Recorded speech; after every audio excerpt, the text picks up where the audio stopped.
इस महान संत ने जब मगहर के बारे में ये मान्यता थी कि मगहर में जाने से नरक मिलता है। ये बंजर क्षेत्र था, यहां की मिट्टी नमकीन थी, खारा पानी भी खारा था, लेकिन उनके चमत्कार ने इसे स्वर्णमय बना दिया है। आज आप देखते होंगे पवित्र आमी नदी यहां बह रही है। जो फसलें सब जगह होती हैं वैसे ही यहां पर भी होती हैं। पानी यहां का मीठा हो गया और संत कबीर की चमत्कार से ये पूरा जनपद चमत्कृत भी हो उठा। इसलिए कबीर महोत्सव ही यहाँ की पहचान है, इस जनपद की पहचान है। और जनपद का नामकरण भी इसीलिए संत कबीर के नाम पर ही संत कबीर नगर के रूप में इस जनपद को हम सब जानते हैं। इस अवसर पर पूरे संत कबीर नगर जनपद वासियों को मैं हृदय से बधाई देता हूं, अपनी शुभकामनाएं देता हूं। और स्वाभाविक रूप से अयोध्या में प्रभु रामलला के 500 वर्षों के उपरांत भव्य मंदिर में आगमन के उपरांत संत कबीर नगर जनपद में मैं आ रहा हूं तो 350 यानी 360 करोड़ रुपए की परियोजनाओं का लोकार्पण और शिलान्यास करने का अवसर भी मुझे प्राप्त हुआ है। ये 360 करोड़ रुपए की परियोजनाएं जो आज यहां पे लोकार्पित की गई हैं, इसमें सुरक्षा से जुड़े हुए, पर्यटन से जुड़े हुए और आम नागरिक के जीवन से जुड़ी हुई शिक्षा है, स्वास्थ्य है, पेयजल है, सड़क है, इन सब से जुड़ी हुई योजनाएं हैं जो उसके जीवन में व्यापक परिवर्तन का कारक बनती हैं। बहनों और भाइयों, यह एक बहुत महत्वपूर्ण क्षण है हम सबके सामने, जब तकनीक का उपयोग करते हुए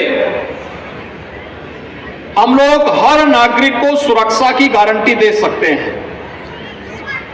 अगर हमने उत्तर प्रदेश में सुरक्षा को प्राथमिकता नहीं दी होती तो 17 के पहले जैसा पहचान का संकट उत्तर प्रदेश के नौजवानों के सामने, उत्तर प्रदेश के वासियों के सामने था, यही संकट होता तब न निवेश होता, न विकास होता और हम सब अपनी पहचान के लिए मोहताज होते। लेकिन जनता जनार्दन ने अपनी भूमिका का निर्वहन किया। डबल इंजन की सरकार प्रदेश में आई और आज परिणाम है कि सुरक्षा का एक बेहतर वातावरण भी मिला। विकास की योजनाएं प्रभावी ढंग से क्रियान्वित हो रही हैं और विकास की योजनाओं के साथ साथ जनता को लोक कल्याणकारी योजनाओं का लाभ किस रूप में प्राप्त हो रहा है।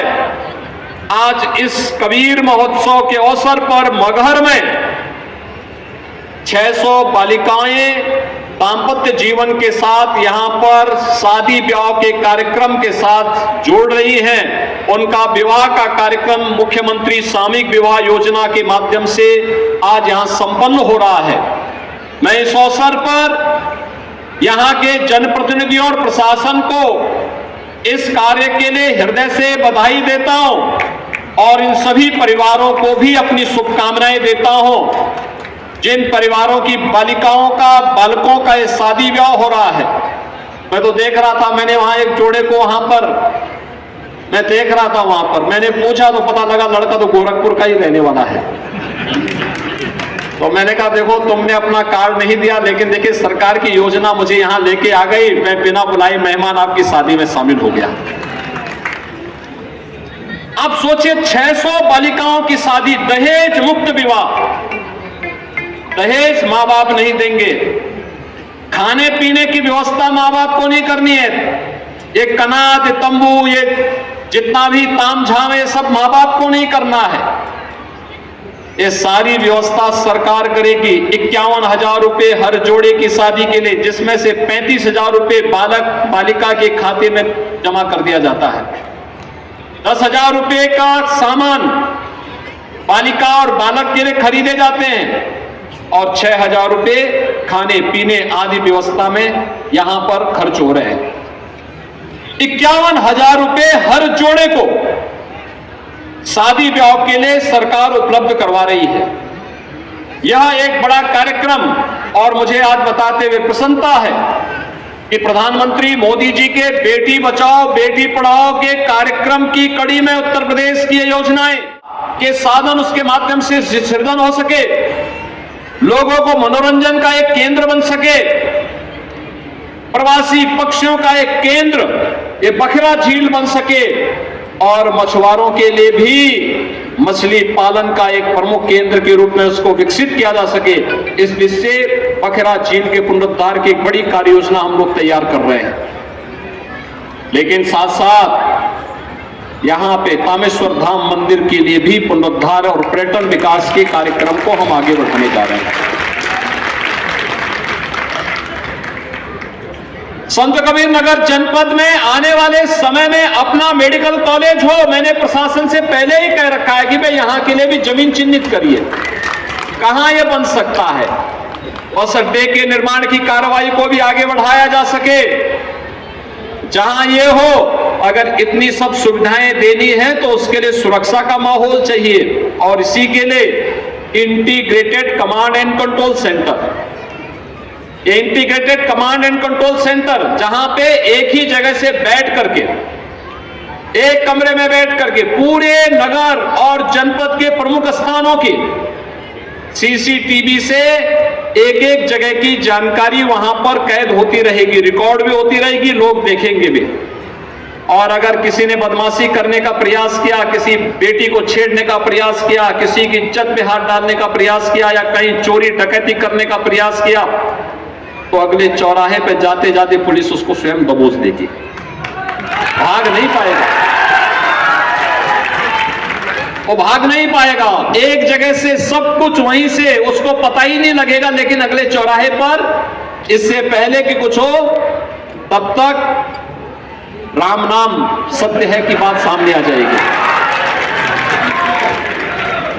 ये कमांड एंड कंट्रोल सेंटर एक तो सुरक्षा का बेहतर माहौल देगा और दूसरा ट्रैफिक मैनेजमेंट के लिए, ट्रैफिक की व्यवस्था कहां पे जाम है ये देखने का काम भी इसके माध्यम से ट्रैफिक पुलिस करेगी, डायरेक्शन देगी, कहां पे पुलिस को लगना है, कैसे व्यवस्था होनी है, कहां जाम है यह देखने का भी एक अवसर मिलेगा।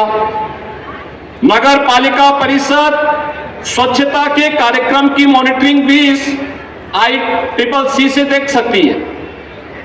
और ठीक इसके साथ ही कोरोना कालखंड में integrated command and control centre की उपयोगिता आपने देखी होगी। कमांड यानी कोरोना कालखंड में हम लोग इसका उपयोग करते थे, एक एक गांव में स्क्रीनिंग करने की, एक एक गांव में क्या गतिविधियां चल रही इनको देखने की, हॉस्पिटल की व्यवस्था को संचालन करने की, वैक्सीनेशन के कार्यक्रम की, सैनिटाइजेशन के कार्यक्रम की और तमाम अन्य कार्यक्रमों को हम लोग लेकर के चलते थे। और आज ये सभी कार्यक्रम यहां पर मुझे बहुत अच्छा लगा कि संत कबीर नगर जनपद ने भी अपना ICCC बना दिया है और उसको व्यवस्थित तरीके से आगे बढ़ाने के लिए कार्य किया है। मैं इसके लिए यहां के जनप्रतिनिधियों को भी धन्यवाद दूंगा कि इन्होंने अपनी निधि का उपयोग भी ICCC बनाने में किया और उसका परिणाम है कि एक सुरक्षित खलीलाबाद, सुरक्षित मगहर, सुरक्षित संत कबीर नगर, उनके प्रयासों से आज यहाँ पे प्रशासन और शासन की योजना का लाभ यहाँ पर उसके माध्यम से लोगों को प्राप्त होगा। आज देश बदल रहा है, एक नए भारत का दर्शन हो रहा है। प्रधानमंत्री मोदी जी के नेतृत्व में इस नए भारत में हम सबका गौरव बढ़ा है। 140 करोड़ लोग आज अपने आप को गौरवान्वित महसूस करते हैं। बिना भेदभाव के सबको मिले, आयुष्मान का कार्ड बिना भेदभाव के सबको मिल रहा है। राशन कार्ड की सुविधा हर जरूरतमंद को प्राप्त हुआ है। सड़कें बन रही हैं, हाईवे, रेलवे, एयरपोर्ट, 2 लेन और 4 लेन की कनेक्टिविटी, इन सभी का लाभ प्राप्त होता हुआ दिखाई दे रहा है। और आपका ये जनपद तो मुख्यालय लखनऊ गोरखपुर हाईवे के साथ जुड़ा हुआ है, दक्षिणांचल राम जानकी मार्ग के साथ जुड़ा हुआ है, और उत्तरांचल में भी अच्छी कनेक्टिविटी की व्यवस्था हो रही है। यानी जनपद हर ओर से एक अच्छी व्यवस्था के साथ जुड़ रहा है और विकास की इन्हीं संभावनाओं को आगे बढ़ाने के लिए हम सबको मिलकर के काम करना है। मैं आज के इस अवसर पर यहां के प्रशासन से ही कहूंगा कि जिस तेजी के साथ उन्होंने विकास के इन कार्यक्रमों को आगे बढ़ाया है, पिछले दिनों Uttar Pradesh global investor summit के अवसर पर जनपद संत कबीर नगर में भी निवेश के प्रस्ताव प्राप्त हुए थे। बहुत शीघ्र उत्तर प्रदेश में हम लोग उत्तर प्रदेश का ग्राउंड ब्रेकिंग के कार्यक्रम को, यानी जितने भी प्रोजेक्ट प्राप्त हुए हैं उनके शिलान्यास के कार्यक्रम को हम प्रारंभ करने जा रहे हैं। उस अवसर पर संत कबीर नगर की भी उन परियोजनाओं के लिए जहां जमीन की आवश्यकता है जमीन उपलब्ध कराना, जहां पे अन्य प्रकार की जितने भी नो ऑब्जेक्शन सर्टिफिकेट उपलब्ध करवाने की कार्रवाई, सभी प्रकार की कार्रवाई को समयबद्ध तरीके से आगे बढ़ाने का कार्य सभी संबंधित विभाग अगर कर पाएंगे तो यहां की योजनाएं न केवल आगे बढ़ेंगी बल्कि हजारों नौजवानों के लिए नौकरी और रोजगार की सुविधाएं उपलब्ध होंगी। और संत कबीर नगर के लिए तो कबीर में खल्लाबाद में तो है ही व्यवस्था, उनसे सटे हुए आमी नदी के ठीक उस पार गीडा भी यहां तक फैल चुकी है, तो गीडा में भी रोजगार के ढेर सारे अवसर आपके लिए उपलब्ध होंगे। आज के इस अवसर पर कबीर महोत्सव का एक कार्यक्रम जनपद की स्थापना और उसके पीछे के उद्देश्यों को पूरा करते हुए शासन की योजना को अंतिम पायदान पर बैठे हुए व्यक्ति तक जोड़ने के एक सशक्त माध्यम में बनते हैं। अपनी लोक कला, लोक परंपरा, लोक संस्कृति, लोक गाथा, इन सब को आगे बढ़ाने के साथ साथ मेरी आप सबसे अपील होगी, बहुत सारे परिवार ऐसे होंगे जिनके पास पुरानी चीजें होंगी, किसी के पास पांडुलिपि होगी, किसी के पास ताम्रपत्र होगा, जहां तहां बिखरे पड़े होंगे। इसको कलेक्शन करके जिले के अंदर उसका एक केंद्र बनना चाहिए जहां एक बेहतर म्यूजियम बने, जिस म्यूजियम में हम लोग इनको संरक्षित कर सकें और आने वाली पीढ़ी के लिए इसे धरोहर के रूप में सजो सकें। इसके बारे में भी एक बेहतर व्यवस्था होनी चाहिए और कबीर एकेडमी इसमें मगहर के उसमें सहयोगी बनेगी, उसको संरक्षण करने में सहभागी बन पाएगी।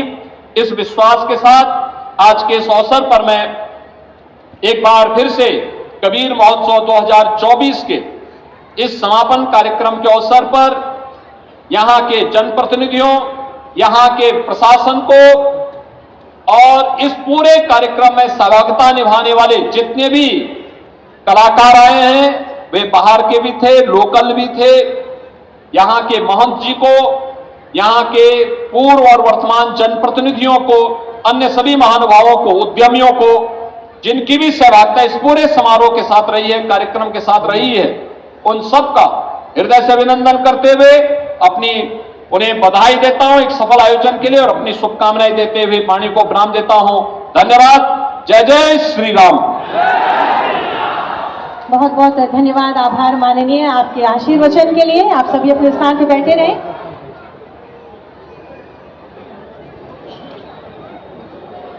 आप सभी अपने स्थान पर बैठे रहें। माननीय मुख्यमंत्री जी का हम हृदय से धन्यवाद देते हैं कि आपने अपना बहुमूल्य समय दिया, आपने शुभाशीर वचनों से हम सब का मार्ग प्रशस्त किया।